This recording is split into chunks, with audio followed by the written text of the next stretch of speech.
Bonjour, bon matin, bienvenue dans ma cuisine, bonjour tout le monde. On est mardi, c'est notre rendez-vous un mardi sur deux en direct pour une recette de saison.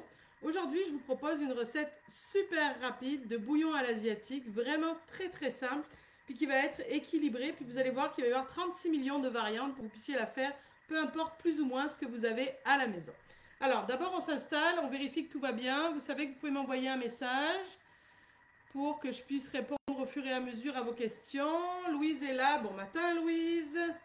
Ok, tout semble fonctionner. Donc, je vous l'ai dit, aujourd'hui, par un moins 24 bien senti, oui, en Europe, vous avez entendu, moins 24 degrés Celsius, ça tombe bien de préparer un bouillon à l'asiatique. Alors oui, l'idée au départ cette semaine, c'est que la thématique, ça soit pour le Nouvel An chinois, qui a lieu le 29 janvier, si ça vous tente de vous préparer une petite recette dans ce thème-là, pour souligner cet événement. Donc, pour notre bouillon, comme d'habitude, vous le savez, j'ai une recette en arrière qui est en train de se faire, d'accord, pour que vous puissiez la voir au final. Puis, dans pas long, là, vous allez voir, bon, on peut même peut-être le faire là. Ce que je vais faire, c'est que je vais juste attraper, on prend la fin avant le début.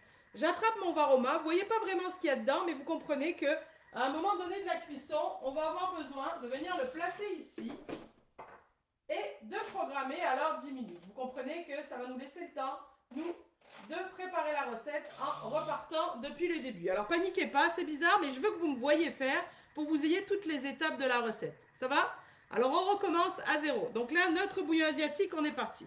Alors, on va mettre à l'intérieur du bol un morceau de gingembre, un 10 g de gingembre. On fait une recette pour 4 personnes environ. Donc un 10 g de gingembre fait. Si tu n'as pas de gingembre frais, c'est sûr que le gingembre, ça sonne un peu asiate. Mais si jamais, ben tant pis, tu zappes. On a ici 2 belles gousses d'ail qu'on met à l'intérieur. La première chose qu'on va faire, c'est qu'on va venir hacher notre ail et notre gingembre. Alors, normalement, quand on hache, c'est la vitesse 5. Mais quand on va hacher du gingembre, on va y aller en vitesse 9. Juste 1 ou 2 secondes, tu vois, c'est fini, ça ne sert à rien de continuer. Pourquoi on fait ça? Parce que le gingembre, c'est filandreux. Donc, si j'avais utilisé la vitesse 5, il aurait été haché. Mais en fait, il aurait été plus effiloché. Tu comprends ce que je veux dire? Puis ce qui fait qu'après, quand tu manges ta soupe, tu te serais ramassé avec comme des fils bizarres dans la bouche, alors que là, on a vraiment tout bien pulvérisé. Donc là, je fais redescendre un peu dans le fond du bol et je rajoute la garniture de ma soupe. Dans mon bouillon asiatique, j'ai décidé de mettre environ 150 g de carottes et 150 g de poireaux. Si tu n'as pas le goût de mettre des poireaux, c'est sûr que le poireau, ça sonne soupe, hein, je trouve.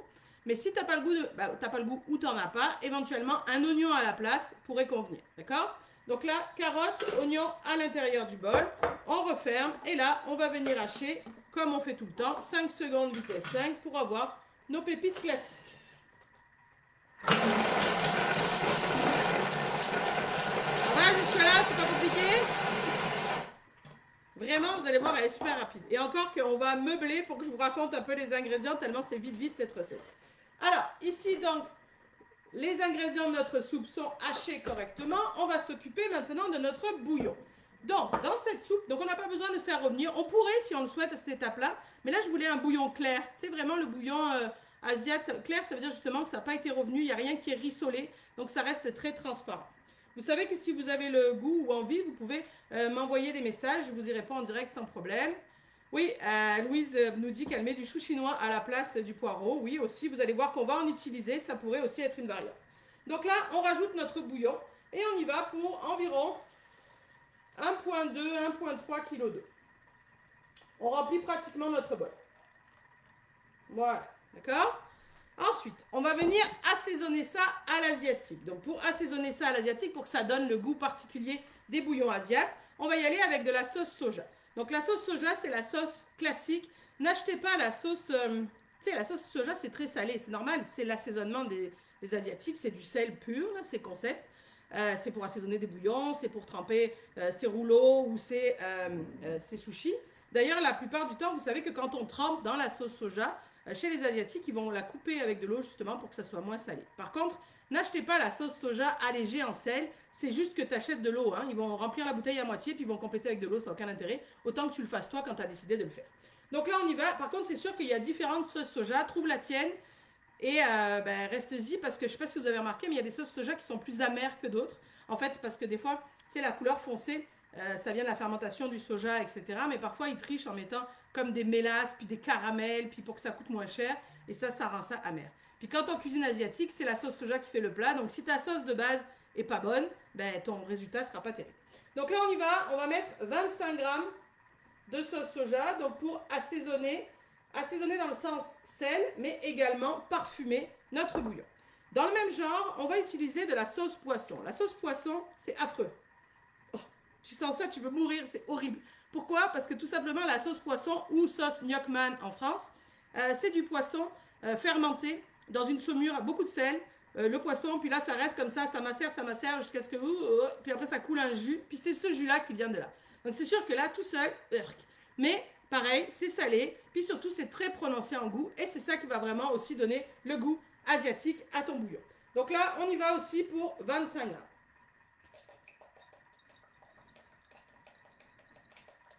Donc, de sauce poisson ou sauce gnocchman. Ça aussi, il existe différentes marques. Moi, j'aime bien celle-là, ici au Québec, qui fonctionne bien. Enfin, on continue. On va y aller avec 25 grammes d'huile de sésame. Même si on a décidé de ne pas faire revenir nos affaires, je vous ai dit, pour avoir un bouillon clair, eh bien, toujours pour aller chercher le parfum asiatique, on va y aller avec 20-25 grammes d'huile de sésame.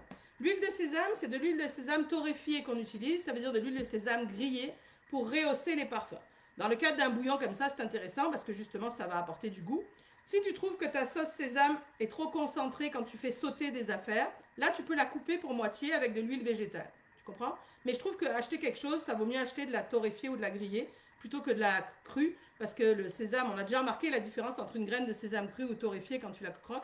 C'est différent. Donc, autant acheter, comme au niveau du soja, le plus concentré, puis faire tes affaires toi-même quand ça t'arrange, plutôt que de se retrouver avec quelque chose qui n'a pas de goût. Donc, on a mis la sauce poisson, on a mis la sauce soja, et maintenant, on s'en va pour ajouter notre fond de légumes.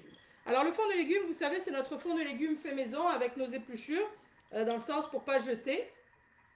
Ça va remplacer les bouillons cubes et ce genre de choses. Donc, ça aussi, c'est très salé. Donc là, vous allez me dire, mais là, tu n'arrêtes pas de nous parler de sel, sauce soja salée, sauce poisson salée, puis ça, salé, ta soupe va être immangeable. Non. Pourquoi? Parce que d'abord, j'ai une très grande quantité de bouillon. Mais en plus de ça, on va avoir plein d'amis dans le Var-o-Mat. Et tous nos amis dans le Var-o-Mat, ils ne vont pas être assaisonnés. Donc, une fois tout rassemblé ensemble, ça devrait bien se passer. Ça va? Donc là, au niveau des assaisonnements, on a fait nos affaires. On peut aussi venir ajouter un petit quart ou une demi-cuillerée à thé de flocons de piment de ton choix pour twister. Ça peut être ça. Ou tu aurais pu ajouter, si tu le souhaites, de la sauce sriracha qui est comme une pâte de piment un peu à l'asiatique. Tu sais, il y a la harissa dans la cuisine nord-africaine. Mais là, le sriracha, c'est l'équivalent pour la sauce asiatique. Tu aurais pu mettre un peu de ça dans ton bouillon ou au service pour ceux qui veulent quelque chose de plus relevé. Ça va bien pour le bouillon? Une variante qui pourrait être faite. Si tu aimes ça manger asiatique, mais que c'est compliqué d'avoir toujours de la coriandre fraîche, puis d'avoir toujours du gingembre frais, puis d'avoir toujours ces ingrédients qui sonnent asiates, sur fanelli.com, tu vas retrouver un fond de poulet à l'asiatique. Ça veut dire que, ça c'est mon fond de légumes, mais il y a une même recette, c'est un fond de volaille, un fond de poulet, mais à l'asiatique. Ça veut dire que dans ce fond, on va retrouver donc du gingembre, de la coriandre, de la sauce poisson, blablabla, blablabla, toutes ces choses-là qui vont faire que cette pâte-là va donner un goût asiatique à n'importe laquelle de tes recettes. Donc, tant qu'à faire, une fois, achète ton stock, fais la recette en une fois ou en 2 fois, puis après, tu mets tes pots au congélateur, et ça veut dire que n'importe quand tu as envie de manger asiate, tu as juste qu'à attraper la cuillère. Donc, ça veut dire dans un bouillon, ça veut dire dans un sauté de légumes, ça veut dire dans une plaque de légumes au four, ça veut dire, à la vapeur, ça va donner un goût asiatique. Donc, c'est le fond de poulet à l'asiatique sur fanelli.com. Ok, maintenant, on a dit il nous faut une protéine quand même, donc on a décidé de faire un bouillon de poulet à l'asiatique. Donc, voici ici mes poitrines de poulet, puis tout simplement, regarde, boum, directement à l'intérieur de mon bouillon, comme ceci. Ça va? Donc, j'ai parlé beaucoup pour vous expliquer les affaires, mais en vrai, c'était hyper simple. Hein? On est d'accord? Ok. Donc là, on referme et c'est la première étape de cuisson qui va être de 20 minutes. Si vous avez des questions, n'hésitez pas. Je sais que c'est facile, mais 20 minutes, 100 degrés, on cherche l'ébullition, c'est juste une soupe. Sens inverse, bien sûr, parce qu'il y a mes poitrines de poulet entières directement dans le bouillon. Donc 20 minutes, 100 degrés, sens inverse, mijotage, avec le gobelet pour monter en température. On est là à la première étape de cuisson, celle qui était juste avant qu'on se connecte et avant qu'on rajoute notre Var-o-Mat. Pendant ce temps-là, on va venir s'occuper du Var-o-Mat. Donc là, on va placer dans le fond de notre Var-o-Mat. Donc là, on est rendu aux légumes. Donc il va y avoir différentes variantes en fonction de ce que tu as bien entendu. Donc là, dans le fond de mon varoma, moi j'ai décidé de placer des bébés pok choy, qui sont des petits choux asiatiques. Vous voyez, il y a deux sortes. Volontairement, j'ai pris les deux sortes. Vous pouvez prendre celle que vous voulez. On y va environ pour 150, 200 grammes. On n'est pas, tu sais, tu fais la taille de ta barquette. Donc, les bébés pok choy ou bok choy, ici, on trouve ça très facilement à l'épicerie. Si en Europe, vous avez plus de difficultés, vous pouvez remplacer par un chou chinois, tout simplement. À ce moment-là, que vous allez émincer et venir mettre à l'intérieur. Puis, comme disait tout à l'heure Louise, à ce moment-là, vous pourriez remplacer une partie des carottes également dans le bouillon ici, par un peu de, tu sais, le cœur, là, quand c'est plus dur, de ton chou chinois, le hacher pour parfumer ton bouillon. Donc, chou chinois, chou de napa, ça pourrait convenir. Maintenant, si tu ne trouves pas tout ce genre de choses asiatiques parce que tu veux aller vite à ton Super U à côté de la maison, à ce moment-là, tu peux y aller avec un chou frisé ou chou de Savoie, ça s'appelle ici, rester dans la famille des choux. On s'éloigne un peu du concept asiate, mais ça fonctionnera quand même très bien. Également, encore une fois, on est loin du concept asiate, mais si tu veux remplacer cette verdure-là par des épinards, frais ou surgelés, décongelés, ça ira aussi très bien si tu veux faire ça rapido. À partir du moment où tu as mis tous tes assaisonnements asiatiques, les légumes, finalement, c'est pas très grave si c'est pas les vrais. Est-ce que ça va jusqu'ici? Ça vous plaît ce bouillon? 2 minutes, toi, on est occupé. Ici, sur le plateau, on y va. Donc, on est d'accord qu'on a les légumes, on a le bouillon, on a la protéine avec le poulet. Ça nous prend un peu des féculents pour tenir au corps. J'ai décidé de vous proposer aujourd'hui de faire ça avec des nouilles udon. Je les ai laissées en sachet exprès pour voir de quoi ça a l'air. La nouille udon, j'ai vérifié en Europe, vous trouvez ça à Carrefour, à Auchan sans aucun problème. Au rayon, tu sais, c'est Suzy One ou je sais pas trop quoi. La nouille udon, c'est une nouille japonaise. On a tendance en général à toujours utiliser les vermicelles de riz ou les choses plus chinois ou thaïlandais. La nouille udon, c'est japonais. Puis tu vois, c'est comme des gnocchis, un peu la texture dans le sens que c'est déjà pré-cuit moumou, là. C'est ça. Donc là, je mets ma nouille udon comme ça là-dedans, qui est déjà pré-cuite. C'est pour ça que les 10 minutes vont suffire. Ce que je fais, pour pas être en galère après quand je serai avec ma soupe, tu vois, c'est que je coupe juste mon paquet de nouilles udon comme ça en 4 pour qu'après, il n'y ait pas des géantes pâtes à l'intérieur de notre bol à soupe. Ça va? Si jamais tu veux pas les nouilles udon, tu trouves ça compliqué ou je sais pas quoi, tu peux utiliser les vermicelles de riz que tu as l'habitude pour le même poids. La seule chose, c'est que des vermicelles de riz comme ça n'a pas besoin de cuire trop longtemps. Donc, tu prendras tes vermicelles de riz, tu les mettras directement dans ta soupière ou ton saladier de service au fond, cru. Et le fait de verser le bouillon bouillant par-dessus, ce sera suffisant. C'est correct? Mélanie, le mode mijoté, c'est la première vitesse. C'est la petite cuillère, celle qui va le plus doucement possible, parce qu'on a le sens inverse pour le poulet. On ne veut pas non plus abîmer. Est-ce que ça va pour les nouilles udon et les variantes? Oui? C'est bon? Ok. Ensuite, moi, j'ai rajouté des poivrons parce que c'est ce que j'avais puis que ça allait bien. Coupé juste en lanière ou en dés. Mais tu pourrais y aller un peu avec ce que tu as et ce qui te fait envie. Si tu es du genre pois gourmand ou pois mange-tout, tu pourrais les émincer un peu, les couper en morceaux pour les mettre ici. On aurait pu y aller avec des enoki qui sont des petits champignons asiatiques, c'est très maigres, très longs, avec un petit blout en haut. Là. Tu aurais pu y aller avec des shiitake émincés aussi frais. Si tu en as des shiitake secs parce que tu as l'habitude de cuisiner asiatique ou des champignons noirs émincés, tu aurais pu en rajouter dans le bouillon. Les secs, c'est dans le bouillon, les frais, c'est ici. Est-ce que ça va jusqu'ici? Pas compliqué, hein? Donc, là, vous avez compris. On a mis ici 20 minutes notre recette. Quand dans 20 minutes, ça va sonner, on va venir retirer le gobelet, puis poser le varoma sur le dessus et poursuivre la cuisson de 10 minutes parce que finalement, ce que j'ai là, ça ne peut pas cuire 30. Mais le poulet qui est dans le bol, il a besoin de cuire 30 minutes. Ça va? Oui? Allez, on y va. Donc, on va voir de l'autre côté de quoi ça a l'air. On va enlever ça pour ne pas faire d'accident. On va prendre notre bol de service et on va aller s'occuper de notre poulet. Vous vous rappelez que le poulet, on l'a mis en entier, les poitrines en entier à l'intérieur du bol. J'ai oublié de vous parler des variantes du poulet. J'ai décidé de faire un poulet effiloché à l'intérieur de la soupe. C'est pourquoi j'ai choisi des poitrines. Si tu décides d'utiliser d'autres morceaux de poulet, comme des pilons par exemple, c'est sûr que le bouillon va être plus parfumé parce qu'il y a l'os et la peau. Mais ça sera une méthode différente. Tu seras obligé de défaire ton poulet toi-même. Comprends-tu? Lise dit on pourrait trancher les carottes pour le visuel. Au lieu de les hacher dans le bouillon, vous voulez dire? Oui, si vous voulez, vous pouvez. Oui, tout à fait. Ok, donc là, on voit nos nouilles udon, tu vois, qui donc, on les défait un peu parce que, heureusement que je les avais coupées. Tu vois cette texture un peu comme ça, là? Hop, on verse ça dans notre saladier de service. En dessous, on a nos légumes verts, nos pok choy, nanana, hop, nos bébés choux, qu'on vient mettre par ici. Ça va toujours jusqu'ici. Maintenant, on va s'en aller chercher notre bol. Par là. Et donc à l'intérieur, on est d'accord que j'ai le bouillon. Hein? Oui?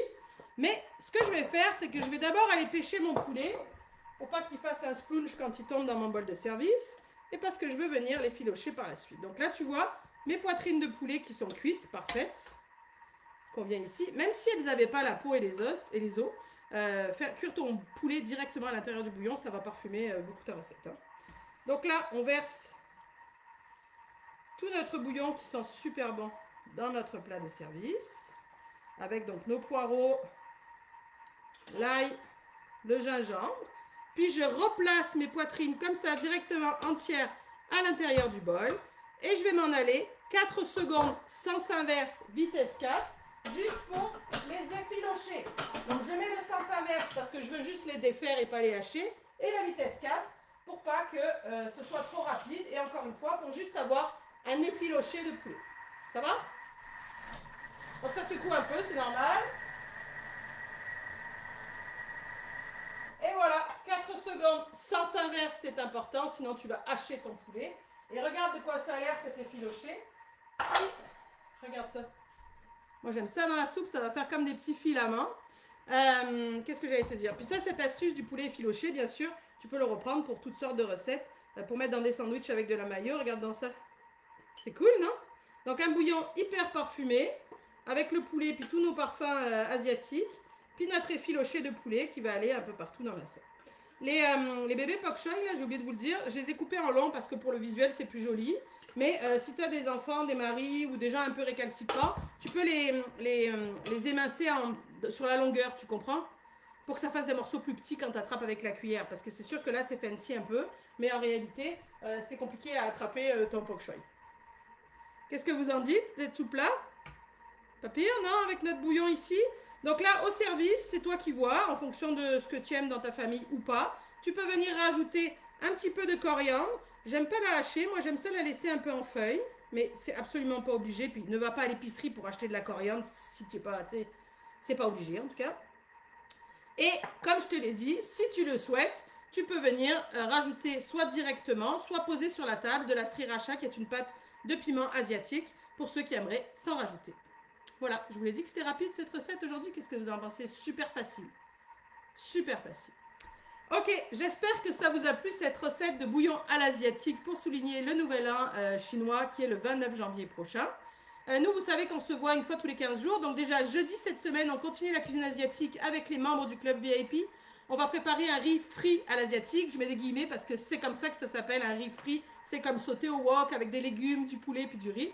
Mais nous, évidemment, on le fait dans notre ami, donc il n'y aura rien de frit. Mais ce sera tout aussi bon et tout aussi gourmand. Donc ça, c'est jeudi avec les VIP. Si vous voulez nous rejoindre, allez voir sur le site, abonnement au club VIP, c'est super facile. Et vous, sinon, dans 15 jours, on se retrouve, puis le temps file. Dans 15 jours, ce sera la semaine avant la Saint-Valentin, donc on mettra un focus Saint-Valentin.